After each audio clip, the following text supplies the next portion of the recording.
What's up, everyone? Welcome to another episode of the MLO Project. And I'm going to have to do something that I've never done before. And I'm going to have to put all of my massive weight and my, all my fluffiness in the corner of my compadre, Michael McAllister. Please don't. Please don't.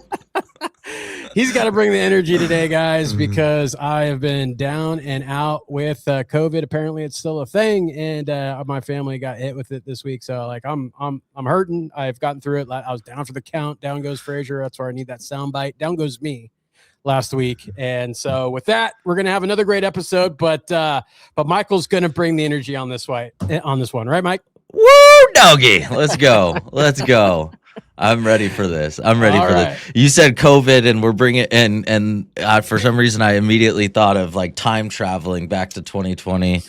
And then what's funny is I see, this is just how my ADD brain works with it. Time travel, and then as soon as I thought time travel, I thought about the freaking show that I binge watched this weekend with Kimberly, with James Franco, one of those brothers, the JFK assassination. He like goes back in time. I've been seeing the things for that. I didn't watch it yet, but I've seen. Me neither, because I was like 2016, a limited series from 2016. It can't be that good, right? Yeah. And it wasn't. I mean, it definitely sucked me in, but it also pissed me off. Like it was horrible. It was, so, anyways, that popped into my head. But anyway, what are we talking about today, Frazier? Well, if we're taking back to COVID, I guess we're talking about Refi boom, right? Is that? Refi boom. Dude, I think there's a lot of people listening to this right now that are like, "Bring me back, hell yeah!" Let's go. They're like, "Hey, I'll take that." Right? Yeah, but despite that fact, today actually we are going to be talking something that was actually a large topic back then because of the refi boom and because of servicing and stuff like that, and that's going to be an ongoing thing here. But this is based off of a couple of posts I said, and here's the thing, my friends, is that like you don't own the customer. Okay, you don't own the customer. You are simply renting their attention, right? Unless you create such an impact, and you create such a memorable, positive experience for them, right? That you do create that loyalty and that trust, because you create that trust, which then will breed into loyalty. And without that, right? Without that, their customer is going right back into their world, noisy world. And at the end of the day, you got to understand that the customer is all about themselves, right? Self-interest, right? And that's human. That's human nature.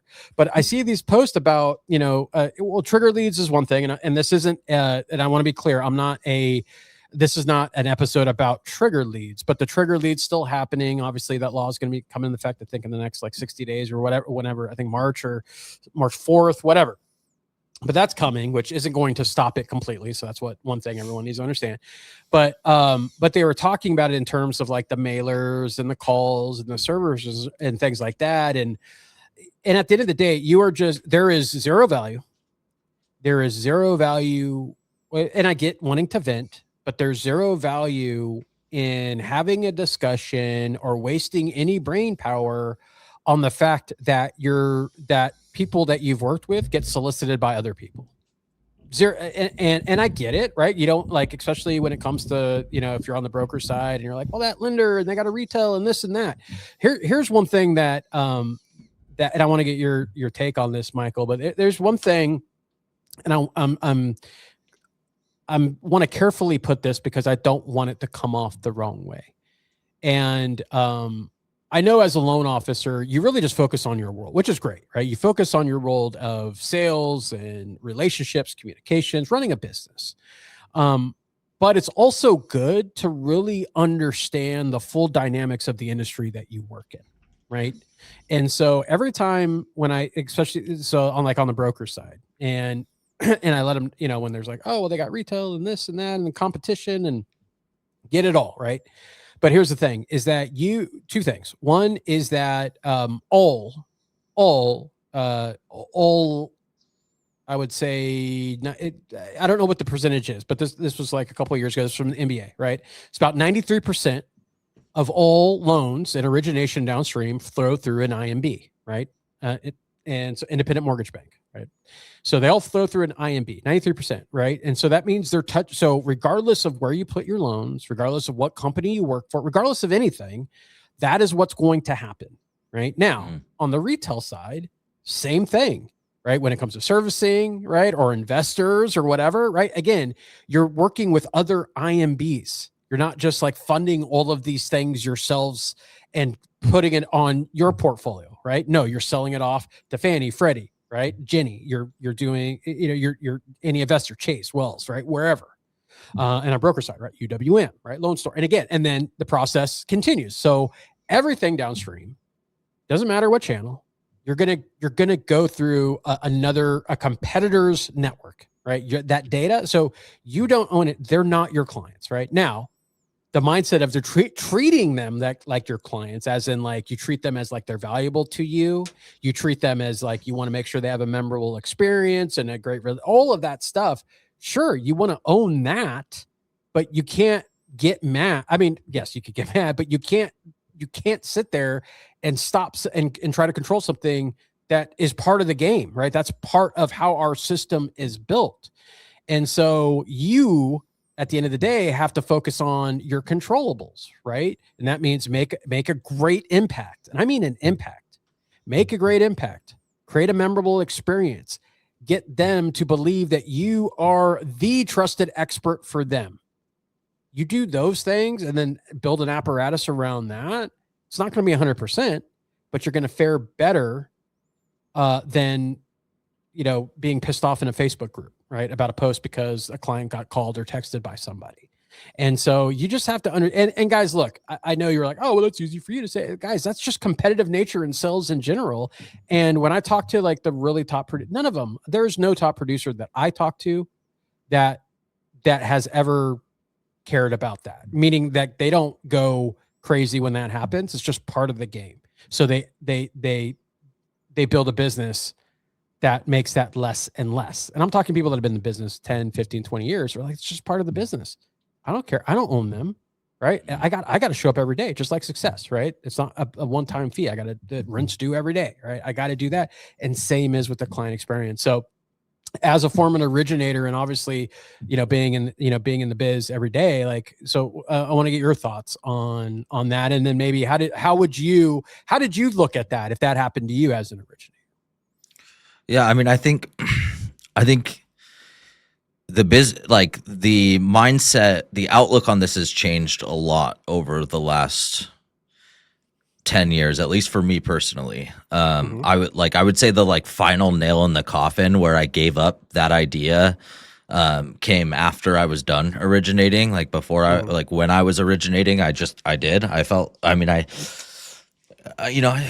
know, like any successful person or a person that's trying to be successful, like you want to have the outlook when something that you don't like happens to you, you want to take responsibility as much as possible, right? And so even at the point that I didn't like it and I thought it was scuzzy or thought that the industry shouldn't work this way, right? I thought that, there shouldn't be people calling my clients. They are my clients, working at retail companies where their servicing department is calling the clients. Even then you get protected and you're like, no, send them to me to call my clients, right? And I came from the banking side originally. And so on the banking side, I saw it firsthand. I mean, when the HARP boom, HARP refi boom was taking place, they were giving out those leads like freaking crazy. If you sold the loan, you got first pass at it. But after that, I could go into a database every day and pull 10 HARP opportunities and just start calling them. And all of those were a loan that somebody else closed at one point, right? Yep. And so I think I had a little bit more of an understanding of how that worked, even if I didn't really understand fully. I think I had a little bit more of a respect for no, this is just the way that the industry works. But then you touched on it. You get into the what was originally Brawl, which is now AIM. Obviously, you're a big part of AIM. That was a movement that a lot of us got behind and are still behind. This idea, brokers, what is it? Brokers rallying against wholesale lending or something like that, right? Yep.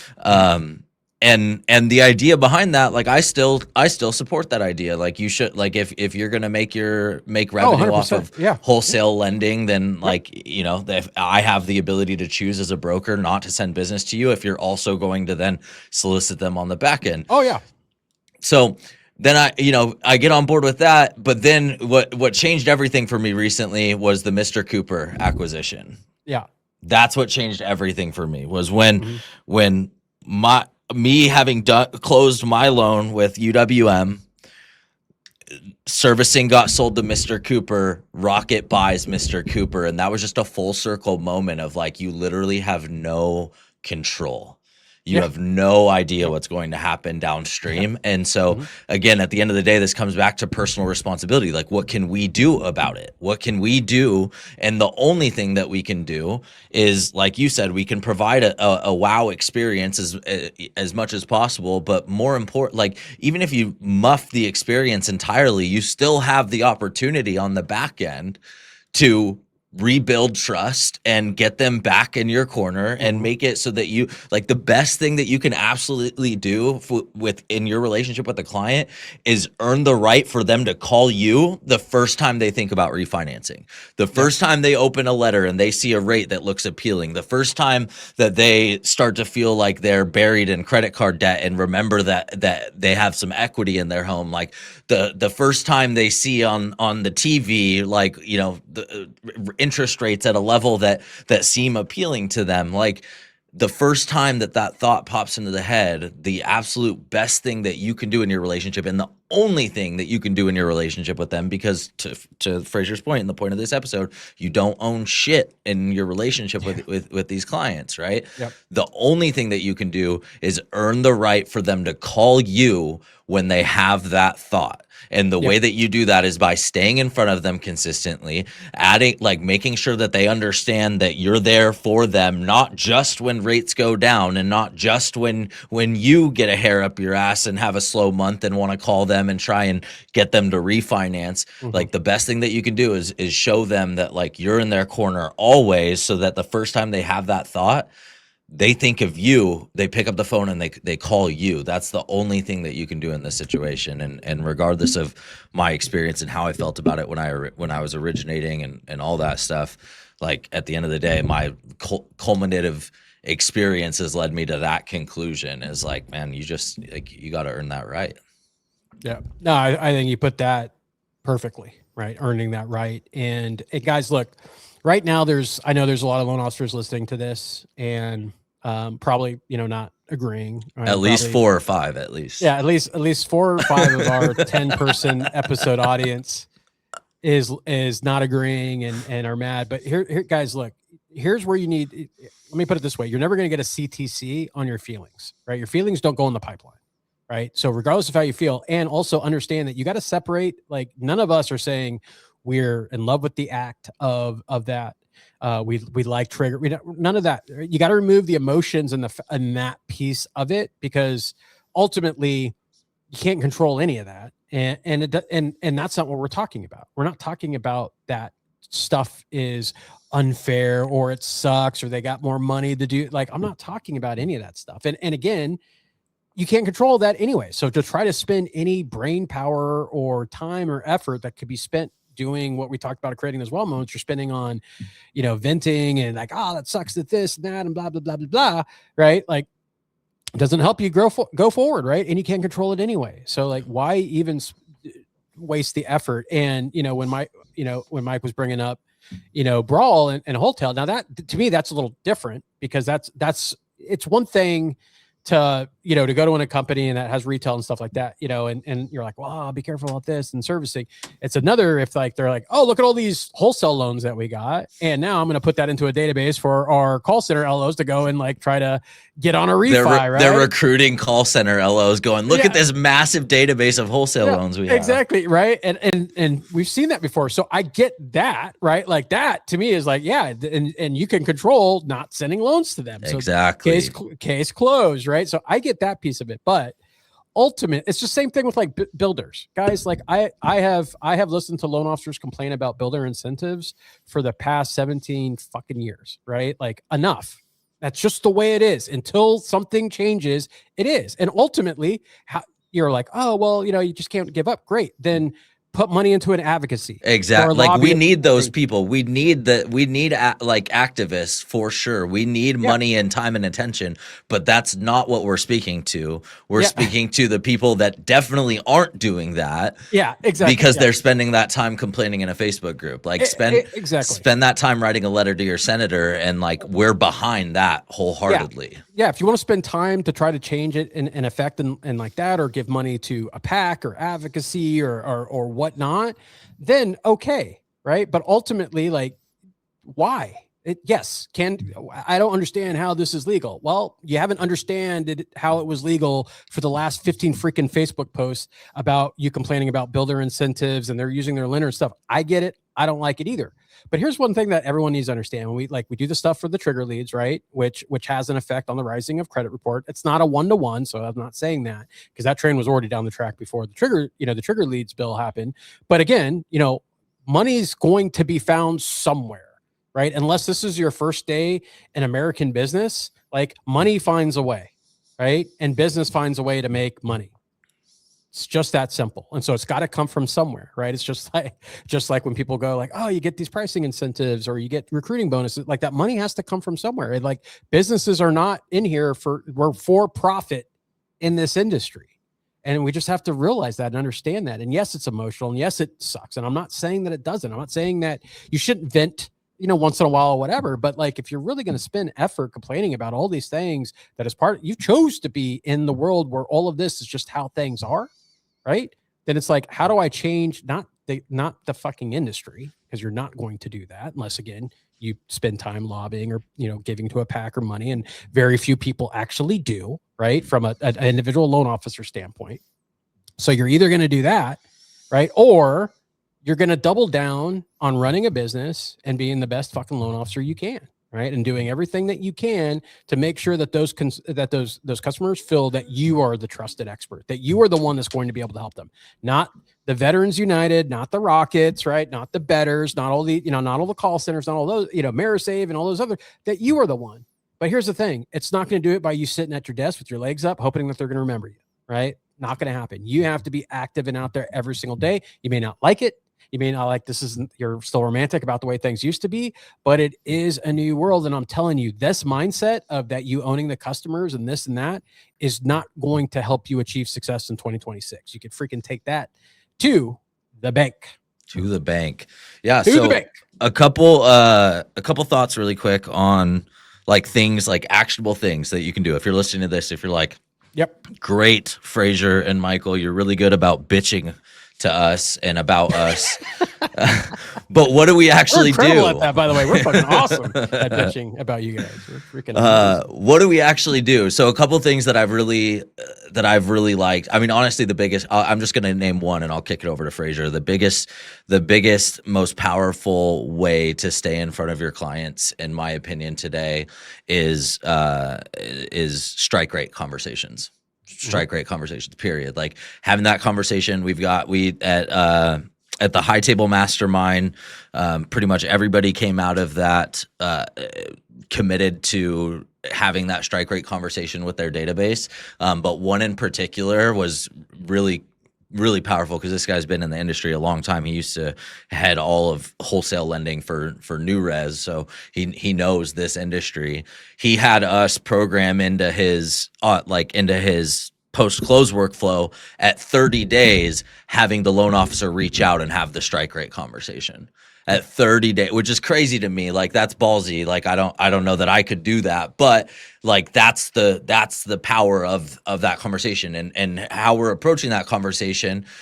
Honestly, it's easier to have it 30 days to be like, look, obviously I'm not trying to get you to refinance. Like that would, it would cost me money at this point. If you do that in the next 6 months, it's literally going to cost me money. And so what am I doing? I'm having a consulting conversation with you where we look at your overall financial picture and we talk about in what conditions would it make sense? What interest rate? What, how much equity? Like what, in what conditions based on your projected financial future and your debt load, et cetera, like under what conditions would it make sense for you to refinance? And then you're taking thorough notes on that and you're checking in on that every few months. That is just one, that's the nitty gritty, the business side of it. To me, if you pair that with some of the more touchy feely, maybe an annual client appreciation event, or, some people do crazy. We have one client that he's awesome, dude. He's so Matt from also the High Table Mastermind, who bakes pies around Christmas for his past clients, and he's like a former chef and just creates this massive assembly line. Oh, that's right. He's like starting to have to rent out a commercial kitchen to get this shit done every year. But that's just one of the things that he does. So I think if you pair that strike rate conversation with something that makes sense for you and the way that you present yourself, a little bit more of like the warm and fuzzy type of thing, I think that between those two things, that you're moving really far in the right direction to earning the right for them to call you the first time they think about refinancing. What about you? What ideas have you seen with your coaching clients or anybody at AIM recently? Yeah. So, so first and foremost with my coaching clients, this is what I'm telling them, right? And this is what I've been telling people on the challenge that we're running at AIM right now, the show up challenge that we're running this month. And that is that keep talking to your database until they tell you to stop, right? Until they tell you to stop. Now, don't make a comparison to that and being annoying, because that's not what I'm talking about. Because here's the thing: if your messaging is on point, if there's intent, if it's not generic, if it's not random cookie cutter shit, right? That is going to stand out more than what everyone else is looking for. That set it and forget it. Like baking pies is not a set it and forget it action. So you got to decide where you're going to level up, because yes, you have to level up. You're good. Here's the thing: you have to do more than what others are doing. It's just it. Now, when I say more, it doesn't mean like a ton of more money or anything else. You just have to think about it. And here's the first question I asked any loan officer. I'm like, how much of your commission check when you close a loan do you put aside to focus on retention efforts for that client? Because you got to look at that. So let's say you got a $5,000 commission check. How much of that are you putting aside for the retention? So to get another 5,000, how much are you willing to invest to get another $5,000 commission check from that client or their ecosystem, right? That you're going to plug into now. Yep. And so that's the first question that I ask. And you're only going to do that by continuing to talk.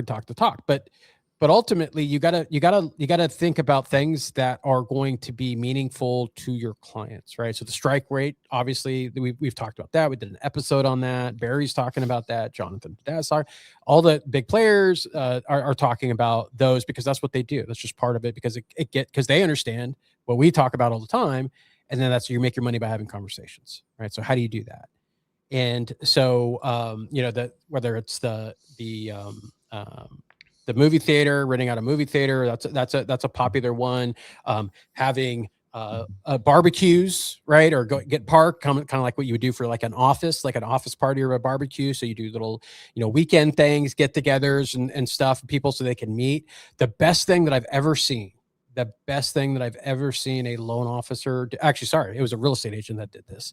And to me, this was one of the best retention plays, right? And so what a loan officer would do is what this real estate agent would do is he would hold mixers every month in his house with his new clients, because especially if they moved to the area and they didn't know anyone, so that these clients can do that. So this happened to me when I moved, right? And so this was, one of the agents. And so then, so I got to, connect with some people and meet some people that I didn't know. And then that turned into workouts and stuff like that. So so that, you know what I mean? And if you're telling me that if you are basically the hub that created a group of friends that are now hanging out every single day, if you don't think that's a meaningful thing to do, if you don't think that's impactful, if you don't think that you're going to always play a part in that memory because you're the one that facilitated that and you're still actively involved, right? That to me, that was one of the best things that I've seen, because it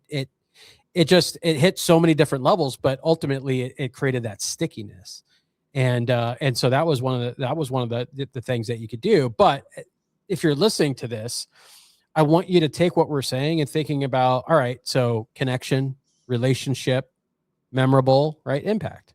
So what can you do that's doing that? And it may simply be, maybe you just order a pizza to a thing. Say, hey guys, it's Friday. I don't know what you guys are doing for dinner tonight, but tell me what your favorite pizza is, and I'll have it delivered to your house. Right?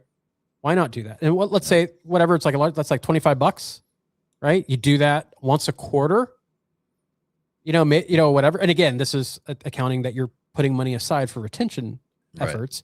So you basically put that into a big pool so that you can dip from that to do these little small things, these small tokens and stuff like that, trickle over time.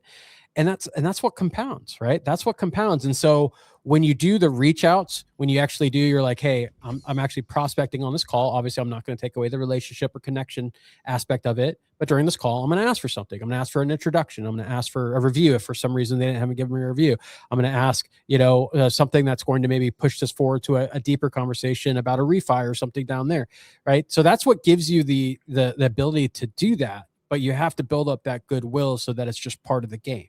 Because I don't know about you, but like I've been around a lot of entrepreneurs that do different things outside of mortgage and stuff like that. The conversations around their business and what they do and how they could be helped happens all the time. It's not just our industry, it's every industry. Yeah. So if you start looking at that, or even better yet, saying, hey, you're just starting a new restaurant. Awesome. I'm going to send it out to my database. Hey guys, like I had a client that I help right now. They just started off like burgers and dogs, right? Now they're grand openings, whatever. Go support these people. These people are great, right? And so, and tell me that isn't going to mean something to them. So that I want you guys to surely start thinking about how you really can connect with these people on a level outside of just being their loan officer and just being an impactful and valuable relationship in their life. Yeah, 100%. I think that's I think that's a great way to end it. Stop on that one. Yeah, that was great. Let's freaking do that, right? More bitching about, we'll bring up some other stuff. we got a list of stuff. We're talking about your emails on the next episode. No, so that's it. But guys, look, ultimately, it's and the reason why I wanted to do this episode today, just because I keep seeing that, and as I said last year with servicing and all the and what's in the consolidation that's happened over the last 5 years in the servicing, my friends, like it's the way of the world. Like Michael said, like you don't control shit. So don't sit there and, howl at the moon and shake your fist at the sky because of it. It sucks. I don't like it. Nobody really likes it other than the people that are profiting from it. But control your controllables, create a memorable experience, create an impact, be that valuable person in that person's life. Even as a utility, it doesn't matter, because what do you care? Values value, right? Do that, and you're going to have an amazing 2026. So on that, my friends, thank you for your time. And like I said, you can always email us. Come on. If you disagree, you want to have a debate, like we are all about that. Come argue with Mike. Michael loves to argue. Like he loves to argue all day long. So. You debated too, right? You debated in high school. Yeah, me too. Yeah. So bring it on. Fucking do it. Let's do it. All right, guys, have an amazing week. As always, the MLO project is brought to you by HL4 and empowered by Empower LO. We'll see you on the next one. Take care.